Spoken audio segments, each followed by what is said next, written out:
नमस्कार, टिभी अन्नपूर्ण समाचारमा स्वागत छ। म शर्मिला सुवेदी। सुरुमा प्रमुख समाचार। काठमाडौँको गोङ्गबुमा भएको घटनाको गम्भीर रूपमा छानबिन गर्न प्रधानमन्त्री प्रचण्डको निर्देशन। लुटपाटमा संलग्न हुनेहरूलाई कडा कारबाही गरिने, सुरक्षा व्यवस्थालाई मजबुत बनाउने सुरक्षा निकायको प्रतिबद्धता। नेपालको राष्ट्रपति निर्वाचनमा प्रभाव पार्ने गरी विदेशीहरूले चलखेल सुरु गरेको चित्रबहादुर केसीको आरोप। गणतन्त्रमाथि नै कालो बादल मडारिएको दावी। महाशिवरात्रिका लागि पशुपतिमा सम्पूर्ण तयारी पूरा। 20 लाख दर्शनार्थी आउने अनुमान। पशुपतिको 4वटा ढोका बिहान 3 बजेदेखि खुल्ला रहने। सिरिया र टर्कीमा गएको भूकम्पमा परि मृत्यु हुनेको संख्या 40,000 नाग्यो। खोजी तथा उद्धारको कार्य अझै जारी। 1 हप्तापछि 9 जनाको जीवितै उद्धार। र आइसिसी विश्वकप क्रिकेट लिग 2 अन्तर्गत नामिबिया विरुद्ध स्कटल्यान्डको शानदार जित। समाचार अब विस्तारमा।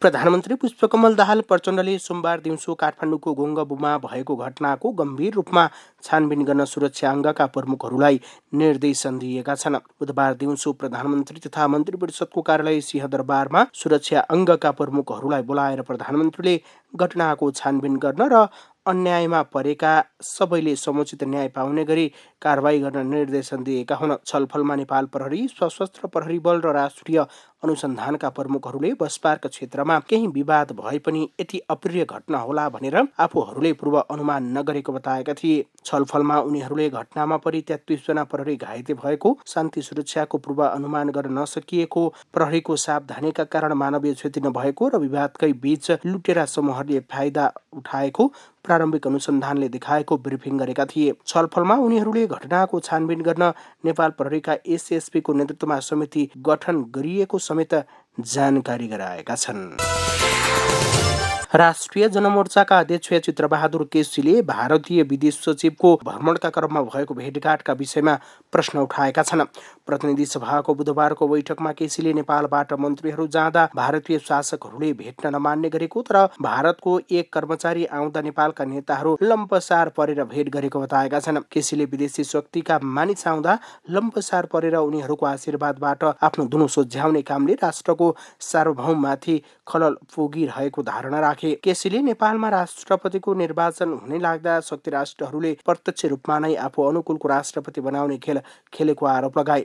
त्यस्तै उनले नेपालमा गणतन्त्रमाथि खतरा बढेको पनि बताएका छन्। केही दिन पहिले सत्ताधारी दलकै केन्द्रीय सदस्यको नेतृत्वमा झापामा गणतन्त्रको विरुद्धमा चलेको अभियानले गणतन्त्रमाथि कालो बादल मडारिएको केसीले बताएका छन्। जुन दृश्य देखियो तपाईँ चाहिँ गणतन्त्रको विरुद्धमा चलेको यो अभियानले गणतन्त्रमाथि मडारिएको कालो बादल यहाँहरू सबैले देख्नुभयो होला नि। त्यसबारे अन्त कुरा त चलेन त। अहिले पनि सदनमा मैले आशा गरेको थिएँ कि वास्तवमा देशको गणतन्त्रमाथि तपाईँ चाहिँ नि आक्रमण सुरु भइसकेको छ। खुलेआम तपाईँ चाहिँ गणतन्त्रको विरुद्धमा चाहिँ अभियान चल्न सुरु गरेको छ। त्यस कारणले जुन शक्तिले मुलुकमा गणतन्त्र स्थापना गर्नको लागि सङ्घर्ष गऱ्यौँ उसलाई मात्रै थाहा हुन्छ कि चाहिँ गणतन्त्रको मर्म, गणतन्त्र कसरी आएको, गणतन्त्र कसैको निगाले, कसैको आशीर्वादले, कसैकोले दाइजो दिएको त होइन नि। हामी त 60-65 वर्षसम्म लगातार गणतन्त्रको पक्षमा, लोकतन्त्रको पक्षमा लडेर आएका हौँ। त्यस कारणले गणतन्त्र पक्षधरहरूको बिचको सत्ता र शक्तिको लुछाचुँडीबाट वास्तवमा चाहिँ गणतन्त्र नै जुन चाहिँ एउटा खतरामा पर्ने, लोकतन्त्र नै खतरामा पर्ने जुन खालको चाहिँ एउटा दृश्य देखिएछ, यसमा चाहिँ नि हामी सजग हुनुपर्छ भन्ने उहाँहरूलाई सुझाव राख्दै म बिदा हुन्छु। धन्यवाद। बैठकमा कङ्ग्रेस नेता प्रदीप पौडेलले सत्ता गठबन्धनमा रहेका दलहरूले सरकार छाडेर गठबन्धन कमजोर बन्दै गएको बताएका छन्। उनले मुलुकलाई स्थायित्व दिनका लागि कङ्ग्रेसले सरकारलाई विश्वासको मत दिनुलाई ढोक्सा थाप्न खोजेको भन्नु उचित नभएको जिकिर गरे। पौडेलले अहिले एमालेलाई सर्वस्वीकार्य राष्ट्रपति नभई रबर स्ट्याम्प राष्ट्रपति चाहिएको समेत आरोप लगाएका छन्। हामीलाई थाहा छ यहाँ राष्ट्रपति चाहिएको होइन, यहाँ रबर स्ट्याम्प राष्ट्रपति चाहिएको छ। यहाँ आफ्नै घरमा लालमोहर ल्याएर राखिदिने राष्ट्रपति चाहिएको छ। आवश्यकता पर्यो भने सचिव पनि लुकाइदिने राष्ट्रपति चाहिएको छ। त्यस्तो राष्ट्रपतिको प्रतिवादमा काङ्ग्रेस उत्रिँदै गर्दा काङ्ग्रेसले ढोक्सा थापेको भनेर मानिन्छ भने हामी त्यो ढोक्सा राम्रोसँग थाप्न तयार छौँ। संवैधानिक मर्यादाको रक्षा गर्नका निम्ति, देशको अभिभावक राष्ट्रपति पद हो भन्ने स्थापित गर्नका निम्ति, संविधानका सम्पूर्ण मान्यताहरू अक्षुण्ण राख्न, दत्तचित्त हुने व्यक्ति राष्ट्रपति बनाउनका निम्ति नेपाली कांग्रेस प्रतिबद्ध छ। हामी स्थिरताको पक्षमा छौँ। गठबन्धन भत्कियोस् भन्ने हाम्रो कुनै चाहना होइन। हामीले भत्काउन कुनै प्रयास गरेका पनि होइनौँ। सुदूरपश्चिममा गठबन्धन भत्कियो। सुदूरपश्चिमको गठबन्धन कांग्रेसका कारणले भत्किएको हो कि अहिलेको गठबन्धन जगैदेखि हल्लिएर भत्किएको?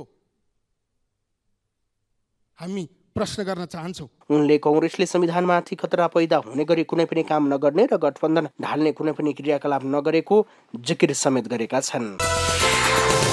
सरकारले सम्पत्ति शुद्धिकरण सम्बन्धी विधेयक संसदमा पेश गरेको छ। बुधबार बसेको प्रतिनिधि सभा बैठकमा कानून न्याय तथा संसदीय मामिला मन्त्री ध्रुव बहादुर प्रधानले सम्पत्ति शुद्धिकरण, निवारण तथा व्यवसायको वातावरण परिवर्तन सम्बन्धी केही ऐनलाई संशोधन गर्न बनेको विधेयक 2079 पेश गरेका हुन्। विधेयक पेश गर्दै मन्त्री प्रधानले बैंकिङ प्रविधि र व्यवसायको विश्वव्यापीकरणसँगै बढ्दै गएको आर्थिक अपराध समेत बढ्दै गएको र एक देशमा बसी अर्को देशमा अपराध गर्न सक्ने भएको, नेपालबाट विभिन्न तरिकाले पुँजी पलायन गराउने, विप्रेषणलाई हुण्डीको माध्यमबाट विदेशमा नै रोक्ने, राजस्व छल्ने जस्ता आर्थिक अपराध गर्ने, अपराधिक आर्जनको विदेशमा नै भुक्तानी दिने लिने कार्यका विरुद्ध कारबाही चलाउन पर्याप्त कानुनी व्यवस्था गर्न आवश्यक रहेको बताएका छन्।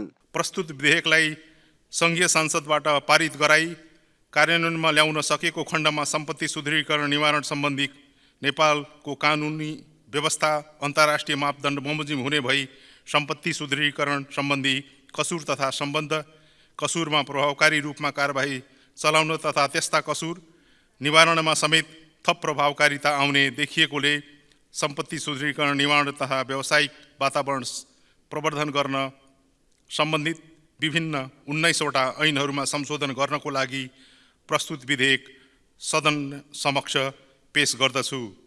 धन्यवाद। त्यसअघि विधेयक प्रस्तुत गर्न अनुमति माग्ने प्रस्तावमाथि सांसद प्रेम सुवालले राखेको विरोधको सूचना बहुमतले अस्वीकार गरेको थियो।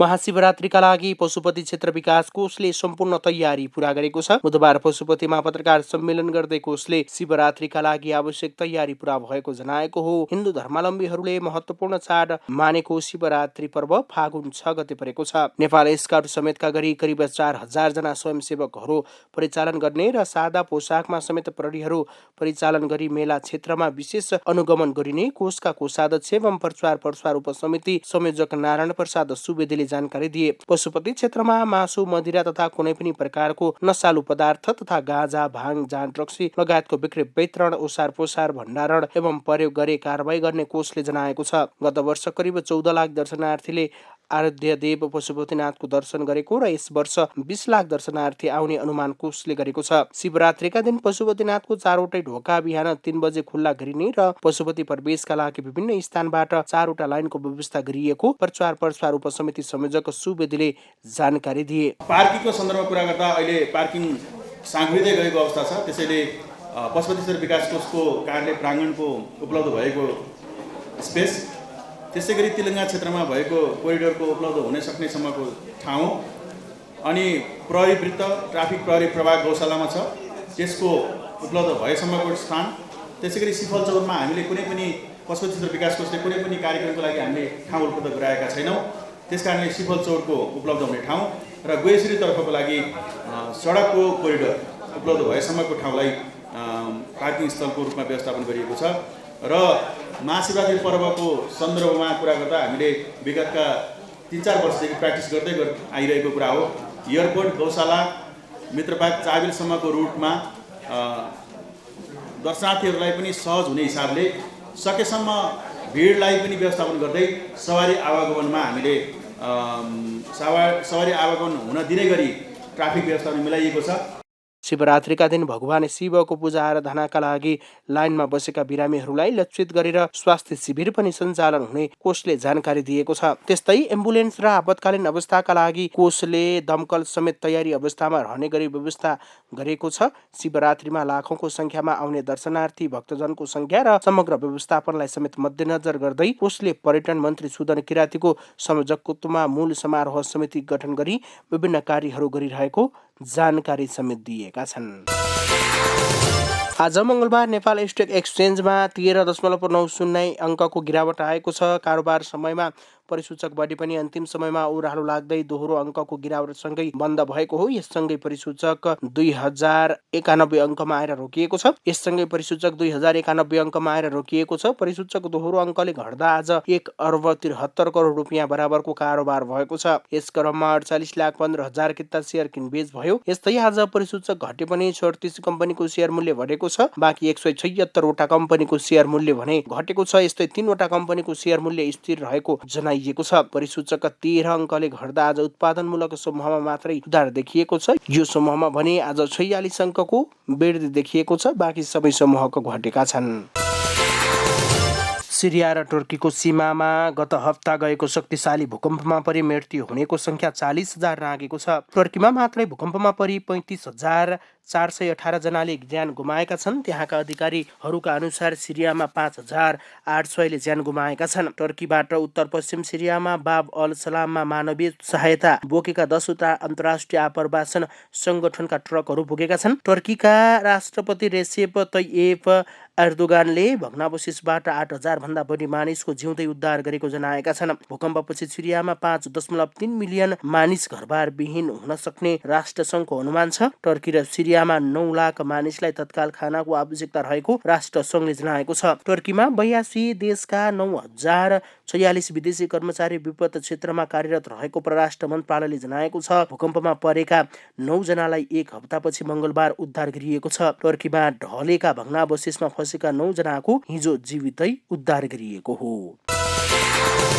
आइसिसी विश्वकप क्रिकेट लिग 2 को त्रिकोणात्मक 1 दिवसीय अन्तर्राष्ट्रिय सिरिजमा स्कटल्यान्डले नामिबियालाई पराजित गरेको छ। टियु क्रिकेट मैदानमा बुधबार ओपनर जर्ज मुन्सेको शानदार शतकसँगै स्कटल्यान्डले नामिबियालाई 10 विकेटले पराजित गरेको हो। नामिबियाले दिएको 154 रनको लक्ष्य स्कटल्यान्डले 22.1 ओभरमा बिना विकेटको क्षतिमा पूरा गर्यो। स्कटल्यान्डको जितमा मुन्सेले 61 बलमा 12 चौका र 7 छक्काको सहयोगमा अभिजित 103 रनको शतकीय इनिङ्स खेले। यस्तै केली कोडजरले 72 बलमा 7 चौकाको सहयोगमा अभिजित 46 रन बनाए। त्यसअघि पहिले ब्याटिङ गरेको नामिबियाले 39.2 ओभरमा अल आउट भएर 153 रन बनाएको थियो। नामिबियाका लागि लोहान्डरी लोरेन्स 54 रनमा आउट भएका थिए। यसअघि मंगलबार भएको खेलमा नेपालले नामिबियालाई पराजित गरेको थियो। मंगलबारबाट सुरु भएको त्रिकोणात्मक सिरिज फागुन 9 गतेसम्म चल्नेछ। सिरिज अन्तर्गत नेपालले दोस्रो खेलमा स्कटल्यान्डसँग फागुन 5 गते शुक्रबार खेल्नेछ।